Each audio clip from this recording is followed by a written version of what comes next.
Frozen shoulder, কাঁধে ব্যথা। কাঁধে ব্যথা এমন একটা সমস্যা যেটা সবাইকে বিরক্ত করে। কারণ কি হতে পারে?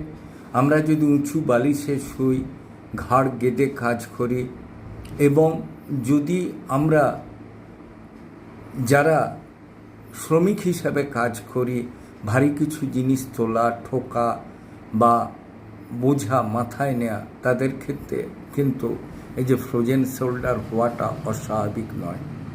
আরেকটা কারণে ফ্রোজেন শোল্ডার হতে পারে, কোনো কারণে আমরা কোথা থেকে পড়ে গেছি, সেক্ষেত্রেও ফ্রোজেন শোল্ডার হতে পারে। আরেকটা কারণ হচ্ছে কি, যদি আমরা গাউটে ভুগি, যেটাকে আমরা রসবাত বলি, সেক্ষেত্রে কিন্তু আপনাকে খাওয়া দাওয়া ধরাকাট করতে হবে এবং ওষুধ ব্যবহার করতে হবে। গরম ড্রাই হিট নিলে সাময়িক উপকার পাবেন। ডাক্তার দেখালে